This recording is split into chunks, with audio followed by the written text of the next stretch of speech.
নমস্কার বন্ধুরা, নলেজ কাল্টিভেটরে স্বাগত। আমি সুদীপ ঘোষ শুরু করছি আজকের ক্লাস, যেখানে পড়ার সাথে হাসি ফ্রি। আজকে একটি গুরুত্বপূর্ণ বিষয় নিয়ে আলোচনা করব, যা আমাদের সকলের জানা উচিত। সোশ্যাল মিডিয়াতে বা সংবাদপত্রে একটি খবর সামনে এসেছে যে এখন থেকে আমরা নাকি আর ওটিপিকে ব্যবহার করতে পারবো না ফোনে, আর সেই নিয়ে কিন্তু একটা বিতর্ক তৈরি হয়েছে। তো আজকে আমাদের ভিডিওর টপিক হলো no OTP in mobile number, অর্থাৎ মোবাইল ফোনে হয়তো আর ওটিপি আমরা পাবো না বা ওটিপি আসবে না। তো আজকের ভিডিওতে দেখে নেব এই ওটিপি না আসার কি খবর আছে, ওটিপি কি, সরকার ওটিপি সিস্টেমে কি নতুন পরিবর্তন আনতে চলেছে, কেন এই পরিবর্তন আনতে চলেছে, এর সুবিধা কি হবে, এর অসুবিধা কি হবে। ভিডিও শুরু করার আগে এটি একটি শিক্ষামূলক ভিডিও। এই ভিডিওর কোনো অংশে হিংসা এবং রাজনৈতিক বা সাম্প্রদায়িক বিদ্বেষ অন্তর্ভুক্ত করা হয়নি। অর্থাৎ এই ডিসেম্বর থেকে হয়তো আমরা আর মোবাইলে ওটিপি এসএমএস পাবো না। এই ওটিপি যেটা এসএমএসের মাধ্যমে আমাদের মোবাইলে আসে ভেরিফিকেশনের জন্য, সেই ওটিপি সিস্টেমে কিন্তু বিরাট বড় পরিবর্তন হতে চলেছে। কেন্দ্র সরকার এই ওটিপি সিস্টেমে নতুন একটি আইন বা নিয়ম আনতে চলেছে, যেখানে এই ওটিপি সিস্টেমে কিন্তু একটা বিরাট বড় পরিবর্তন হতে চলেছে। এবং অনেকে মনে করছে যদি ওটিপি আমাদের অত্যন্ত প্রয়োজনীয় আর সহজেই ব্যবহার করা যায়, সেই ওটিপি যদি না আমরা পাই তাহলে কিন্তু আমরা অনেক ক্ষেত্রে আটকে যাব আমাদের কাজে, যেমন সে অনলাইন পেমেন্ট হতে পারে বা ভেরিফিকেশন হতে পারে। এখন সেই নিয়ে কিন্তু একটা বিতর্ক তৈরি হয়েছে, কেউ বলছে ভালো, কেউ বলছে মন্দ। তো এখন এটি ভালো না মন্দ জানতে গেলে আমাদেরকে প্রথমে জানতে হবে এই ওটিপি বিষয়টি কি। ওটিপির পুরো নাম হচ্ছে ওয়ান টাইম পাসওয়ার্ড। এই ওটিপিকে পাঠানো হয় কোনো নির্দিষ্ট রেজিস্টার্ড মোবাইল নাম্বারে এসএমএস এর থ্রু দিয়ে, কোনো মেল অ্যাকাউন্টে মেলের থ্রু দিয়ে। কেন পাঠানো হয়? বিশেষ করে ভেরিফিকেশনের জন্য। কিসের ভেরিফিকেশনের জন্য? যখন আমরা অনলাইনে কোনো অ্যাপ সেটিং করি বা কোনো সাইটে গিয়ে আমাদের ফর্ম ফিল আপ করি, অনলাইন পেমেন্ট করি, কিংবা কোনো সরকারি স্কিমে অনলাইনে অ্যাপ্লাই করি বা তার সুবিধা নিতে যাই, তখন কিন্তু আমাদের এই ভেরিফিকেশনের জন্য কিন্তু ওটিপি আমাদেরকে দিতে হয়। মেনলি যাতে সাইবার চিটিং বা অনলাইন জালিয়াতি না হয়, তারই কিন্তু মূল ভেরিফিকেশনের জন্য আমরা ওটিপিকে ব্যবহার করি। এবং এই ওটিপি কিন্তু খুব সহজেই ব্যবহার করা যায়। তাই এই অনলাইন সিস্টেমে কাজের ক্ষেত্রে কিন্তু খুবই সুবিধা হয় এই ওটিপি ব্যবহারের মাধ্যমে বা ওটিপি ভেরিফিকেশনের মাধ্যমে। এখন এই যে ওটিপি আর আসবে না বা আমরা ওটিপি পাবো না, ওটিপি বন্ধ হতে চলেছে, সেই নিয়ে সরকার কি নির্দেশ দিয়েছে দেখে নেব।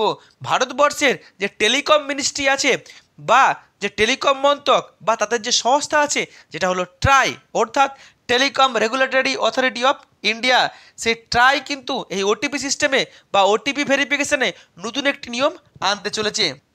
কেন এই নিয়ম আনতে চলেছে? মেনলি যাতে অনলাইন জালিয়াতি না হয়।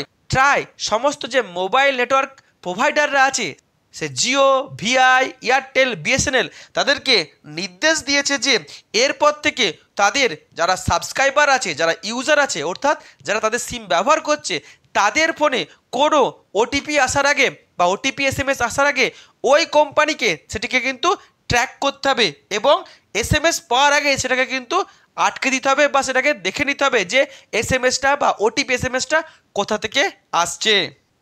অর্থাৎ সরকার নির্দেশ দিয়েছে যে যারা মোবাইল নেটওয়ার্কিং যে কোম্পানিগুলি আছে, তাদের দায়িত্ব কোনো ওটিপি এসএমএস কোনো ইউজার্স বা কোনো সাবস্ক্রাইবারের ফোনে আসার আগে সেটাকে দেখে নেওয়া বা আটকে দেওয়া, এবং সেটাকে দেখতে হবে যে এইটা কোন সংস্থা থেকে এই ওটিপি এসএমএসটি আসছে। যদি কোনো ফ্রড সংস্থা বা কোনো চিটিং সংস্থা বা কোনো বেজলেস সংস্থা থেকে এরকম ওটিপি এসএমএস আসে, তাহলে ওটিপি এসএমএস ওই সাবস্ক্রাইবার বা যারা মোবাইল ইউজ করছে তাদের মোবাইলে আসার আগেই কিন্তু এটাকে ব্লক করে দিতে হবে, যাতে এই জালিয়াতি বা যারা ফ্রড ওটিপি পাঠায় তারা যাতে আর ওটিপি না পাঠাতে পারে।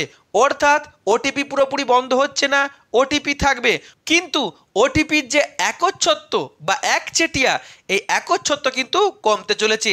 ফ্রড সংস্থা, জালিয়াতি সংস্থা যারা ওটিপি পাঠিয়ে মানুষকে বিরক্ত করে, মানুষের সাথে জালিয়াতি করে, প্রতারণা করে, তাদের ওটিপিগুলো আর আসবে না। শুধুমাত্র সরকারের ওটিপি বা গভর্নমেন্ট রেজিস্টার্ড কোনো অর্গানাইজেশন তাদের ওটিপি ফোনে আসবে, কোনো বেআইনি অর্গানাইজেশনের ওটিপি আসবে না।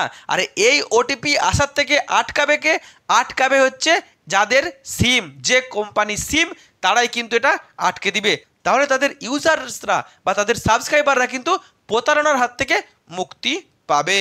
আর এই যে নির্দেশ, এই নির্দেশ কিন্তু সরকারের ট্রাই 2024-এর অক্টোবর মাসেই দিয়েছিল প্রত্যেকটি মোবাইল যে প্রোভাইডারদেরকে। কিন্তু এই মোবাইল প্রোভাইডাররা বা কোম্পানিগুলি, তার সাথে যারা ই কমার্স সংস্থা আছে, অর্থাৎ যারা অনলাইনে ব্যবসা করে, যেমন আমাদের ফ্লিপকার্ট, মিন্ত্রা বা অ্যামাজন, তারা বলেছিল যে এটা যদি রাতারাতি শুরু করতে যাওয়া হয় তাহলে কিন্তু আমাদের ব্যবসায় বিরাট বড় ক্ষতি হবে। বা এই মোবাইল প্রোভাইডাররা বলেছিল আমাদেরকে একটু সময় দিন, নাহলে আমরা আমাদের সিস্টেম আপগ্রেড করব কীভাবে। তাই সরকার বলেছিল 1 নভেম্বর থেকে এটা শুরু করতে, কিন্তু 1 নভেম্বর 2024 থেকে এটা শুরু হয়নি। সরকার 1 মাস সময় দিয়েছিল, কিন্তু 1 মাস সময় হয়ে গেছে।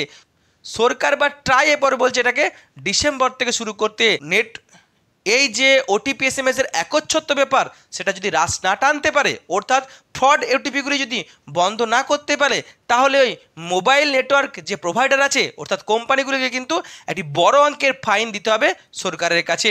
অর্থাৎ শেষ পর্যন্ত আমরা কি বুঝতে পারলাম যে ওটিপি পুরোপুরি বন্ধ হয়ে যাচ্ছে না, অবাঞ্ছিত বা বিরক্তিকর বা জালিয়াতি সংস্থার ওটিপিগুলো বন্ধ হবে। শুধুমাত্র সরকার বা সরকারি রেজিস্ট্রিকৃত কোনো সংস্থার ওটিপি কিন্তু আসবে। এখন কেন এই ওটিপির একচ্ছত্বের উপরে সরকার রাশ টানতে চলেছে? মেনলি সরকার চাইছে এই যে বারবার একাধিক জালিয়াতি সংস্থা যারা ওটিপির মাধ্যমে জালিয়াতি করছে, সাইবার চিটিং বা সাইবার ফ্রড বা সাইবার ক্রাইম করছে, এখানে কিন্তু অনেক মানুষের অর্থনৈতিক জালিয়াতি হচ্ছে, টাকা হারাচ্ছে। সেটাকে বন্ধ করার জন্যই কিন্তু অবাঞ্ছিত ওটিপির উপরে সরকার রাশ টানতে চলেছে। অন্যদিকে এই যে যারা ফ্রড সংস্থা আছে, তারা জুয়া বা তারা বেটিং বা এরকম যে ইল্লিগাল যে সমস্ত কার্যকলাপ অনলাইনে আছে, সেগুলো কিন্তু এই ওটিপির মাধ্যমেই করে, আর সেটাও কিন্তু বন্ধ করতে চলেছে। তার ফলে শুধুমাত্র একটা সরকারের সংস্থা বা সরকার স্বীকৃত সংস্থার ওটিপি আসবে, অন্য ওটিপি আসবে না। তাহলে কিন্তু যে ডিএনডি সিস্টেম বলি না আমরা, ডু নট ডিস্টার্ব, সেটাও কিন্তু এখানে চালু করা যাবে। অন্যদিকে অনেক উগ্রবাদী সংস্থা আছে, কিংবা কোনো জঙ্গি সংস্থা আছে, কিংবা যারা অনলাইন জালিয়াতি করে, যারা আন্তর্জাতিক অনলাইন জালিয়াতি সংস্থা, তাদেরও কিন্তু ওটিপির মাধ্যমে তারা কার্যকলাপ করে। আর ওটিপি না এলে কিন্তু তাদের এই অনলাইনে যে বেআইনি কার্যকলাপ বন্ধ হবে। এখন এর ভালো দিক কি? ভালো দিক হচ্ছে সরকার খুব একটা ভালো সিদ্ধান্ত নিয়েছে। অনলাইন যে সমস্ত সাইবার ফ্রড বা সাইবার জালিয়াতি হয়, সেটাকে বন্ধ করার, অর্থাৎ ওটিপির মাধ্যমে জালিয়াতিটা কিন্তু বিরাট বড় কমবে। অন্যদিকে আমরা দেখেছি আমাদের ফোনে অবাঞ্ছিত এসএমএস আছে, অবাঞ্ছিত ওটিপি এসএমএস আছে, যেটা নিয়ে কিন্তু আমরা ভয়ে থাকি এবং আমরা বিরক্তিকর। সেই অবাঞ্ছিত বা জালিয়াতি ওটিপি এসএমএসের সংখ্যা কিন্তু কমবে। অন্যদিকে এই যে আমরা ভাবতাম যে কোনটা ভালো ওটিপি কোনটা খারাপ ওটিপি, সেই যে একটা কনফিউশনটা কিন্তু কাটবে। এরপরে কিন্তু এই ওটিপি ভেরিফিকেশানের কিন্তু যে বিশ্বাস বা গ্রহণযোগ্যতা অনেকটাই বেড়ে যাবে। অন্যদিকে বললাম যে অনলাইনে যে সমস্ত জালিয়াতি কার্যকলাপ হয় বা বেআইনি কার্যকলাপ হয়, এই জুয়া বেটিং, এগুলো কিন্তু কমবে। সর্বশেষ সরকার এই যে সিদ্ধান্ত নিয়েছে, ট্রাই এই যে সিদ্ধান্ত নিয়েছে, তার ফলে যারা সমাজের প্রান্তিক মানুষ আছে, সমাজের পিছিয়ে পড়া মানুষ আছে, যারা ঠিক করে মোবাইলটা এখনও ভালো করে ব্যবহার করতে পারে না, ওটিপি বা অন্য কোনো বিষয় তারা জানে না, তারা বুঝে উঠতে পারে না, তারা কাউকে না কাউকে কোনো ব্যক্তির কাছে নিয়ে যেতে হয়, তবেই তারা সেই ব্যক্তির দ্বারা কাজগুলি করতে পারে, তাদের ক্ষেত্রেও কিন্তু এটা সুবিধা হবে। তারা কিন্তু না জেনে এইসব কাজের জালিয়াতিতে পড়বে না। এখন এর অসুবিধা কী হবে? এর অসুবিধা বা ডিসঅ্যাডভান্টেজ হচ্ছে, মেনলি বললাম, প্রথম হচ্ছে মোবাইল নেটওয়ার্ক প্রোভাইডার, তাদের একটু সমস্যা হবে, কারণ প্রত্যেকটা ওটিপি এসএমএসকে কিন্তু দেখতে হবে সেন্ট মেসেজটা রিসিভ হওয়ার আগেই। তাহলে এটা কিন্তু তাদের সিস্টেমে আপগ্রেড করতে হবে, এবং প্রত্যেকটা ওটিপি এসএমএস যে আটকানো বা ব্লক করা বা ভেরিফিকেশন করা, তাদের জন্য কিন্তু একটা কঠিন বিষয় হবে। আর কি সমস্যা হবে? বলেছিলাম যে ই কমার্স সাইট বা অ্যাপগুলি তারা অভিযোগ জানিয়েছিল, অর্থাৎ যারা অনলাইনে ব্যবসা করে, যেমন আমাদের এই ফ্লিপকার্ট কিংবা মিন্ত্রা, ব্লিঙ্কিট, অ্যামাজন, এদের পক্ষে কিন্তু সমস্যা হবে। এই ওটিপি জালিয়াতির চক্করে বা এই ওটিপি আটকানোর চক্করে এদের কিন্তু ব্যবসায় ক্ষতি হতে পারে। অন্যদিকে এই যে ওটিপি ভেরিফিকেশান বা ওটিপি ব্লক, এর ফলে হয়তো দেখা যাবে যে অনেক জেনুইন যে ওটিপি, সেগুলো হয়তো আটকে যেতে পারে, তার ফলে কিন্তু অনলাইনে একটা সমস্যা হতে পারে। আর এই যে ওটিপি ব্লক বা ওটিপি আগের থেকে আটকে দেওয়া, এর ফলে কিন্তু ব্যাংকিং সিস্টেমে একটু সমস্যা হতে পারে, কারণ ব্যাংকে কিন্তু এটা একটা বিরাট বড় ব্যাপার থাকে। যদিও অনেক সেফ পেমেন্ট হবে, অনেক সুরক্ষিত পেমেন্ট হবে, কিন্তু পেমেন্ট অনেক সময় কিন্তু স্লো হতে পারে।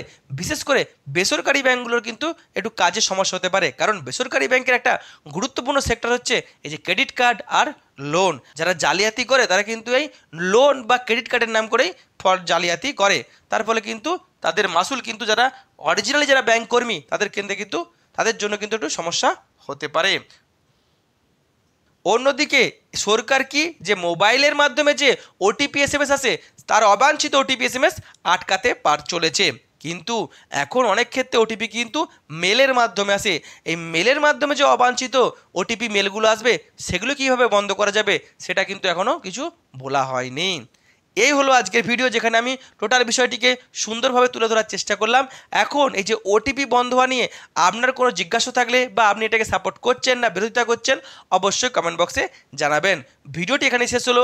ভিডিওটি যদি ভালো লাগে অবশ্যই লাইক, কমেন্ট, শেয়ার এবং চ্যানেলটি সাবস্ক্রাইব করতে ভুলবেন না। আবার দেখা হবে নতুন একটি ভিডিওতে। ততক্ষণ পড়তে থাকো, হাসতে থাকো।